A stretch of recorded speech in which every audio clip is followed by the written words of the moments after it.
السلام عليكم ورحمة الله وبركاته. محمد أول. وعليكم السلام ورحمة الله وبركاته. الرأس فرحيان ديكو حالا مجاوا كيسا هنجرو سغنتا إرد هرماچو هندن ده جت سنيف الرأس سغنتا كيسو ميسوف دفه ربين هاجاسي هاقوتوف dhaggeeffattoonni keenya yoo isii sagantaarraa dhaban komantii irratti hedduu nu gaafatan.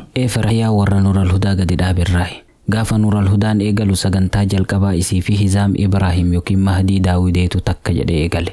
Achirraa hanga ammaatti kunoo amata 9 guutuu Nuural Hudaa wajjin jirti. Kanaaf yoo isii sagantaarraa dhaban hedduu gaggaafatan. Rabbiin irraa haa jaalatu. Inshaa Allah torbaan ni deebiti. Amma gama sagantaa teenyaatti ceena. Soorri qalbii eegalee jira.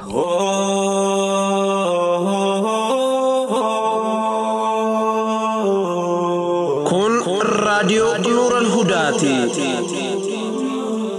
راديو نور الهدى سجلي أمة بلداتي نور الهدى سورة قلبي مسلماتي نور الهدى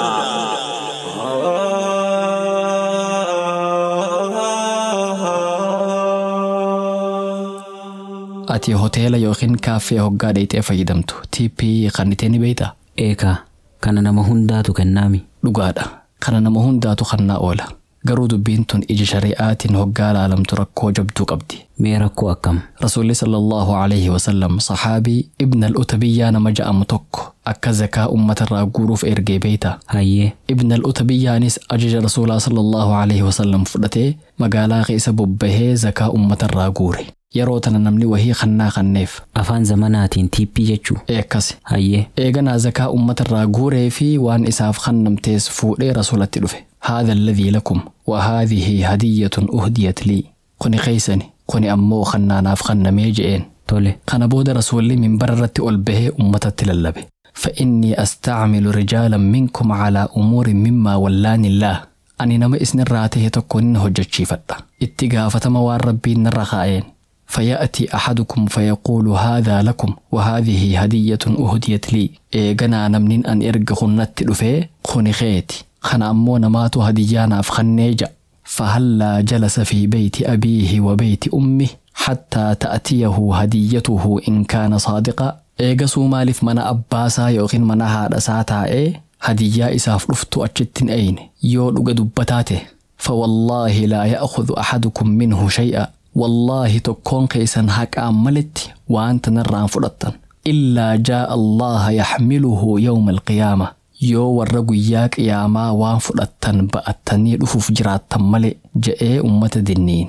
hadiisni kana boodaas itti fufa. Subhaanallah. Tun rakkoo jabduu harkaanu qabduu mitiire. Namni hedduun waan kana akka rakkinaatti ilaalu.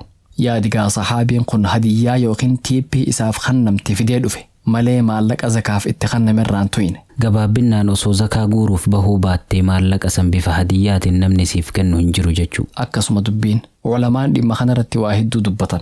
tiippii hojjetaaf kannu waa hedduu miidha. Fakkeenyaaf kaaffee tokko keessatti ati yeroo hunda nama tiippii kannu yoo taate hojjettoonni kaaffee sanii nama hunda caalaa haala addaatiin si keessummeessan.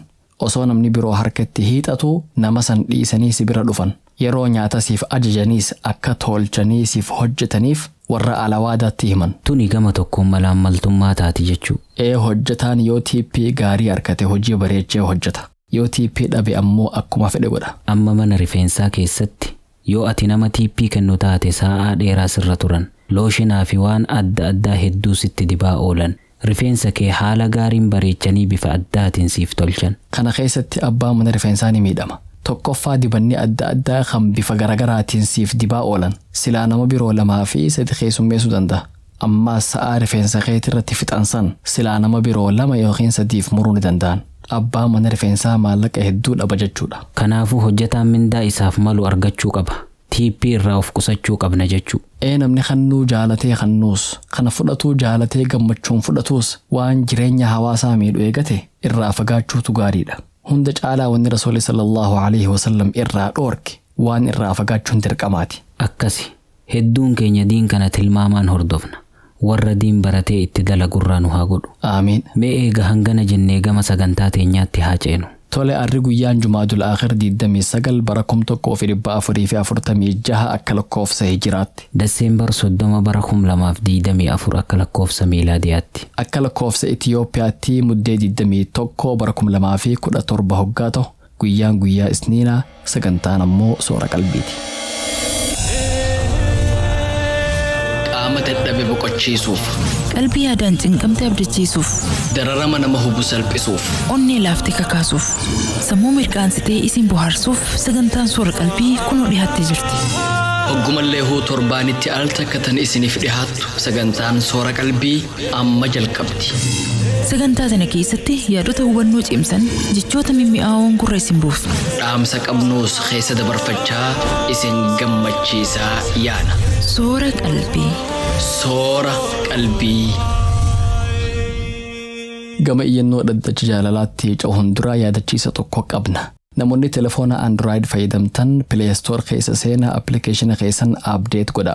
Eega update gootaniin booda jalarratti bakka tikeet jettu ni gartan. Iyyannoo yookiin gaafii fatwaa yoo qabaattan tikeeta bantanii ergachuu mirga qabdan. Tooftaa tikeetaa kana nama hedduutu jaalachuutti jira. Namoonni muraasni haalli itti fayyadamnu nu dhibe jedhanii komii dhiyeessanis namoonni irraa fayyadamuutti jiran hedduudha. Amma ammoo daran salphaa gochuuf appilikeeshina Nuural Hudaa irra galchine. Appilikeeshinii update godhaa iyyannoo fi gaafii teessan ergadhaa isiniin jechaa gama dhaddacha jaalalaa isin dabarsina. Dhaddacha jaalalaa. Dhaddacha jaalalaa. Dhaddacha jaalalaa. Dhaddacha jaalalaa. Dhaddacha jaalalaa. Dhaddacha jaalalaa. Warra dhugaan wal jaalatu. Warra karaa halaalaatiin walitti hidhamee bultii jaarrate. Warra jiruu gaarii jiraachuu jiruutu wal himata. Himataa fi himatamaan yookiin ammoo himattuu fi himatamtuun dhaddacha irratti dhihaatanii jiru. Abbaan murtii kennuuf qophaa'ee jira. Abbaa moohatu walitti ilaalla. Dhaddacha jaalalaa. Iyyannoo jaalalaa. Qilleensi jaalalaa bubbisii halaala. Qilleensi jaalalaa bubbisii ilaala. Dooseen jaalalaa banamee jira. Riqicha sunnaa iyyannoo tokkoffaa lakkoofsa galmee 775. Assalaamu alaikum wa rahmatullaahi wa barakaatu. Akkam jirtan kabajamtoota qopheessitoota qophii riqicha sunnaa. Iyyannoon tiyya haalaan gabaabduudha. Ani ilma dardaraati. Fuudhaaf fedhii guddaa qaba. Intala diin qabdu tan rabbii isii sodaattu laalladhee fuudhuu barbaada. Waan kana maatii kiyyatti himnaan ammatti waan fuudhaa hin yaadin. Umriin kee ijoolleedha. Ati nama amma bultii jaaruu danda'uu miti naan jedhan. An ammoo bultii jaaruuf hedduu jarjaree jira. Mee haala kamiin hayyama maatii kiyyaa malee bultii jaaruu danda'a? Sababa maatiin kiyya fuudha na dhoorgeef yoo dilii keessa seene eenyutu irraa gaafatama? Obsaan isin eeggadha. Galatooma.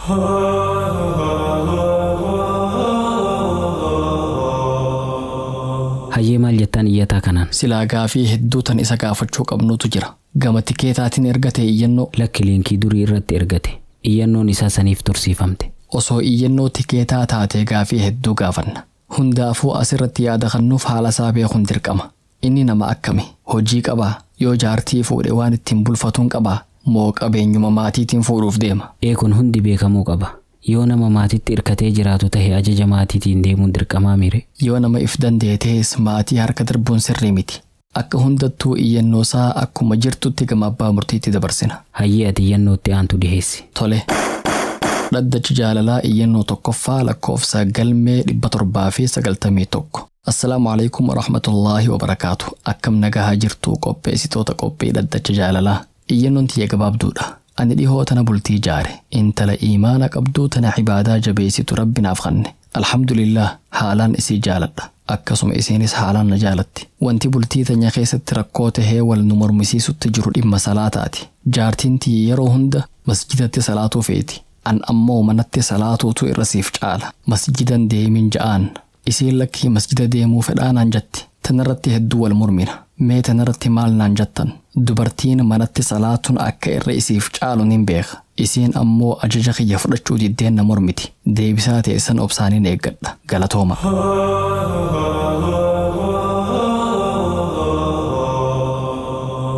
Ilmi namaa waan irratti wal dhabu yoo dhabe salaata irratti wal dhaba. Na ajaa'ibutti jira bar. Salaanni akkamitti dhimma mormii ta'a? Gariin jaartii tiyyatu salaatuu didi jedhee himata. inni ammoo jaartiin tiyya masgidatti salaatu malee jettee na rakkiste jedhee himachuutti jira. iyyataan kun hadiisa kana gama boodaa qofa dhagaheenatti fakkaata. Rasuuli sallallahu alaihi wasallam laa tamna'uu nisaa'akum almasaajid, dubartoota teessan masjidarraan dhorkinaa. وبيوتهن خير لهن garuu mana isaaniitu irra isaaniif caala yookiin salaata manatti salaatantu irra isaaniif caalaa je. Inni salaata manatti salaatantu irra isiniif caala jechuu qofa beeka. Dubartoota masgidarraa hin dhorkinaa tana quba hin qabu jechuu. Akkas fakkaatti dubbiin. Wanti kun tola rabbiin dubartootatti oole. Dubartiin mana keessaa hojii hedduu qabdi. Osoo akka dhiiraa salaata 5 masgidatti salaatuun dirqama irratti godhamee haalaan rakkatti. Keessaafuu dubartiin ilmoo qabdu waan kana haala gaariin hubatti. Ijoollee akkam gootee salaata hundaaf gama masgidaa deemti. Yeroo garii sa'aa salaataatiin daa'imni rafuu dandeessi.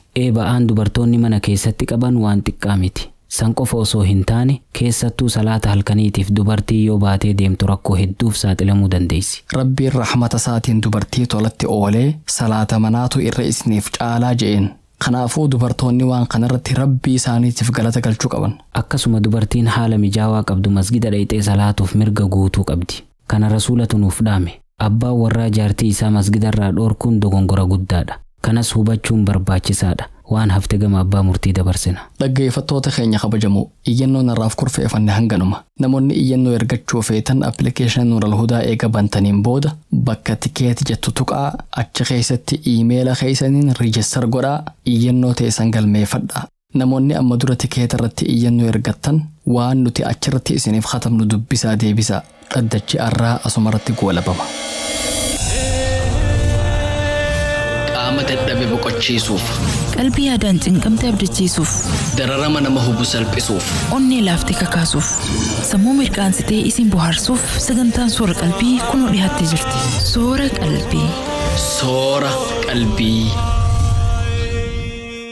نور الهدى نور الهدى نور الهدى نور الهدى نور الهدى سورة قلبي مسلمة. السلام عليكم ورحمة الله وبركاته. كبجمتوتا أردفتوتا راديو نور الهدى. قبيلة تربان الراء سنيف يسنف ويسوف كل سغالي درنا ما يسوف قبية سغانتا قدسوفي ميديا كان يرود إرافة فوفسيسوف هم ندينك تسقباتي نبرباچس. Kanaaf ammoo tumsi dhaggeeffattoota akkaan murteessaadha. Namoonni Ameerikaa fi Kaanaadaa, Awurooppaa fi Awustiraaliyaa jirtan akkasuma kanneen biyyoota biroo irraa ATM kaardii fayyadamtan tumsa miidiyaa kanarratti akka nuuf hirmaattan kabajaan isin gaafanna. Kafaltii haalaan secure ta'e kan icciitiin isaa eeggame fayyadamna. Baay'imii Ecoofii irratti miseensa nuuf ta'a. Miseensummaan irra xiqqaan $5 irraa eegala. Maallaqa buna tokkootiin miidiyaa kanatti fufsiisa. Linkiin irratti nu gargaartan bakka hunda isiniif jira. Websaayitii Nuural Hudaa keessaan meenuu yoo tuqxan peejii support jedhu argattan. Feesbuukii Nuural Hudaa keessaan ammoo bakka geet etikeetti jedhu tuqxan. Sagantaa Nuural Hudaa irratti maxxanfamu hunda jalattis linkiin tumsaa kun ni maxxanfama. Yoo barbaaddan QR koodii kana iskan godhaa. Waan dalagaa keerii irratti nu gargaartaniif galatooma. Nuural Hudaa soora qalbii muslimaa. Nuural Hudaa Nuural Hudaa نور الهدى نور الهدى نور الهدى سورة قلبي مسلمة. نور الهدى نور الهدى نور الهدى نور الهدى. Akka lakkoofsa miilaadiyaatti bara 2024 xumurree bara 2025tti seenuuf deemna. Biyyoota lixaa keessatti ayyaanni bara haarayaa haala addaatiin kabajama. Halkan walakkaa wayita barri haareen seenuu rookeeta dhukaasuu fi lallabanii iyyuun aadaa biyya hedduu keessatti beekamu. Kana qofa osoo hin taane biyyoota lixaa hedduu keessatti simannaa bara haarayaatiif wantoonni godhaman kan nama ajaa'iban hedduutu jira. Quba qabduu teenya arraatiin dhimma kanarraa haasofna.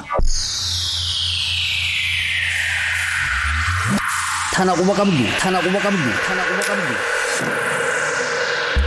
Tana quba qabdu, tana quba qabdu, tana quba qabdu, tana quba qabdu. Halkan walakkaa waa dhungachuu. Warroonni lixaa halkan walakkaa yeroo barri haareen seenu wanni ati dhungattu umrii isaa guutuu si waliin jiraata jedhanii amanan. Kanaaf jecha waan gaafa waggaan haareen seenu dhungatan xiyyeeffannaa guddaan filatan. Wanni dhungatan ilma namaa qofa osoo hin taane meeshaa akkaan jaalatan bineensota manaa kan akka saree fi adurreetis ni dhungatan. Waan umrii dheertuuf wajji jiraachuu fedhan hunda irra deemanii dhungatan. Waan jibban ammoo fageenyatti irraa baqatan. Jaarsaa fi jaartiin wal jibbanii wal hiikuuf karoora qaban halkan bara haarayaa kana akka wal dheessan yoo tasa wal dhunganne adda bahuu dadhabnee umrii teenya guutuu wal gubaa jiraannaa ja'anii sodaatan. Kabataa fi firiija midhaaniin guutuu akka lammiilee warra lixaa hedduun amananitti waggaa haaraya kabataa fi firiija qullaa simachuun hongeef nama saaxila jedhan. Kanaaf osoo barri haarayni hin seenin maallaqa barbaaddatanii raashina guddisanii bitatan. Firiijaa fi kabata yookiin madardaraa hunda midhaaniin guutanii waggaa haaraya simatan. Kana gochuun bara itti aanu qananiin akka jiraatan nama milkeessa jedhanii amanan. Boorsaa keessaa maallaqa qabaachuu. Bara haareetti yoo milkii qunnamuu barbaadde boorsaa duwwaa qabattee waggaa haareen simatin. Yoo maallaqa dhabdee rakkattees namarraa liqeeffadhu. Boorsaa kee maallaqaan guutii bara haaree simadhu ja'anii waliif dhaamuun aadaa warra lixaati. Namni maallaqa liqiitis dhabe meeshaa qaalii maallaqaan bitamtu tan boorsaa keessa kaayuun danda'amtu itti guutuu qaban. Kitaabaa fi barruulee adda addaatis taatu. Boorsaan kee guutamee baratti aanu milkiin simachuu qabaa ja'an. Yoo bara haaree boorsaa duwwaadhaan simatte waggaa guutuu boorsaan kee akka maallaqa dheebotetti dabarsuu maltaa ja'an. Shaanxaa duwwaa deemuu. Biyya Kolombiyaa keessatti ammoo gaafa guyyaa bara haarayaa shaanxaa duwwaa qabatanii mana keessa deddeemuun milkii gaariitti hiikama. Waan kana namoota olii gad deemuu barbaadantu godha. Namni guyyaa bara haarayaa shaanxaa duwwaa qabatee mana keessa deddeeme waggaa san guutuu carraa biyyoota garagaraa deemee daawwachuu argata jedhanii amanan. Kanaaf biyya Kolombiyaa keessatti namni hedduun gaafa guyyaa bara haarayaa shaanxaa qullaa harkatti qabatee oliif gadi deemaa oola. Guyyaa bara haarayaa mana qulqulleessuu dhabuu. Mana kee qulqulleessuu yoo barbaadde osoo waggaan haareen seenin dura qulqulleeffadhu. Yookiin ammoo erga waggaan haareen seenin booda gaafa Jaanuwaarii 2 qulqulleeffadhu. Guyyaa bara haarayaatti ammoo mana kee yoo qulqulleeffatte milkii silaa qunnamuu dandeessu hunda balfaa wajjiin hartee baafta. Sheenawuu malta. Kanaafuu mana kee gaafa barri haareen seenu hin qulqulleessin ja'anii waliif dhaaman. Kanaaf biyyoota lixaa hedduu keessatti guyyaa ayyaana bara haarayaa namni hedduun osoo mana qulqulleessin ooluu filata. Hulaa yookiin balbalaa fi foddaa banuu. Halkan qixxee wayita barri moofaan dabree barri haarofni seenutti hulaa fi foddaa kee bantee yoo dhiiste manfasiin hamaa waggaa guutuu si wajjiin ture sirraa bahee inni gaariin milkiin deemu mana kee seena jedhanii amanan. Kanaaf namoonni hedduun halkan bara haarayaa hulaa fi foddaa bananii manfasii eegan. Soorata halkan bara haarayaa lagatamu. Warroonni lixaa halkan bara haarayaa soorata muraasa ni lagatan. Soorata lagataman keessaa ijoon labastar, kiraapii fi lukkuudha. Labastar if booda waan deemuuf milkii namatti deemtu if boodatti namarraa harkisaa ja'an. Kiraap ammoo dagalee waan deemuuf karaa milkiirraa nama jal'isaa ja'an. Lukkuun ammoo waan kooluu yookiin goflaa qabduuf milkiin kooluudhaan barriftee nama jalaa dhabamtii ja'anii amanan. Kanaaf halkan gaafa bara haarayaa uumama sadan kanan sooratan. Sagalee dhageessisuu. Halkan wayita barri moofaan dabree inni haarayni seenu sagalee wahii dhageessisuun barbaachisaadha. Hamtuu fi manfasii gama kee dhufaa jiru ofirraa fageessuuf gargaara jedhan. Namni iyyuu dadhabe ammoo meeshaa alawaada keessaa waliin dhaha. Yoo sagaleen mana keessaa iyyuu jiraate manfasiin hamaan baqatee baha. Yeroo sagaleen iyyuu dhaabbatutti manfasiin gaariin mana seena jedhanii amanan. Sukkara facaasuu. Biyyoota Ameerikaa kibbaa keessa bara haaree irratti sukkara naannawaa mana ifiitti facaasuun milkii harkisa ja'amee amanama. Sukkarri mi'aawaadha. Wanni mi'aawaan ammoo kanniisaa fi wantoota gaggaarii namatti yaama. Milkiin gaariinis waan mi'aawu kana faana dhuftii ja'an. Kanaaf halkan gaafa bara haarayaa ala bahanii sukkara gamaa fi gamanatti facaasan. Booyuu dhabuu. Gaafa amajjii yookiin Jaanuwaarii 1 booyuun gaarii miti. Guyyaan tun guyyaa gammachuuti. Kanaaf hanga dandahaniin guyyaa tana gammachuun dabarsuu qaban. Yoo rakkoon jabduun isaan qunnamtes hanga danda'aniin of jajjabeessanii if gammachiisuu yaalan. Namni guyyaa Jaanuwaarii 1 booyichaan eegale bara san guutuu booyichaan dabarsa jedhanii sodaatan. Kanaaf guyyaa san if gammachiisuuf waan dandahan hunda godhan. Ganama yeroon ka'uu. Namni milkii barbaadu hundi guyyaa bara haarayaa booda ganama yeroon ka'ee gara dalagaa deemuu qaba.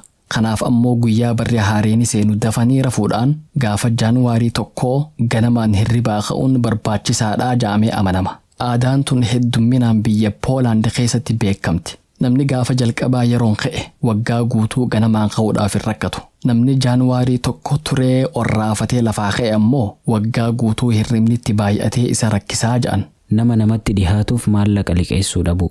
Nama sitti dhihaatu waliin yeroo dheeraa jiraatta. Yeroo hedduus wal argita. Kanaaf gaafa guyyaa waggaa haarayaa maallaqa nama akkasiitii hin liqeessin. Yoo liqeessuu barbaadde hanga Jaanuwaarii 2 gahutti eegi. Gaafa duraa yoo liqeessite waggaa guutuu osoo isaa liqeessitu jiraachuu dandeessa jedhan.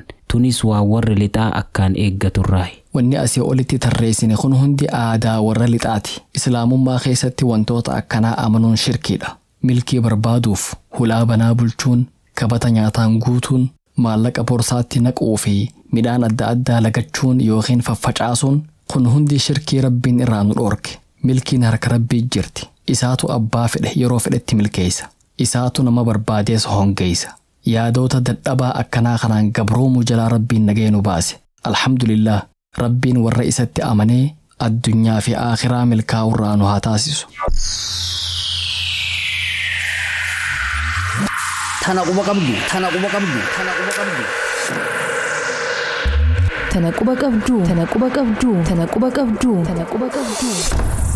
Kan dhageeffachuutti jirtan raadiyoo Nuural Hudaa sagantaa Suura Qalbiiti. Qophiileen har'aaf kurfeeffannee dhufne hanganuma. Barruu qophiilee Abu Ibtisaamtunuuf qopheessee sagantaan tun akka miidhaydee isin bira geessu kutaa teeknika Nuural Hudaa tunuuf qindeesse. Gama keessummeessuutiin an Muhammad Awwal Abdallah fi Usmaan Abdulatiiftu si wajjin turre.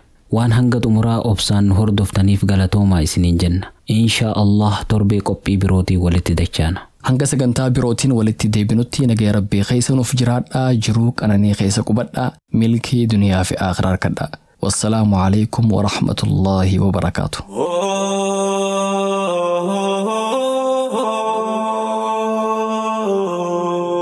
نور الهدى صورة قلبي مسلمة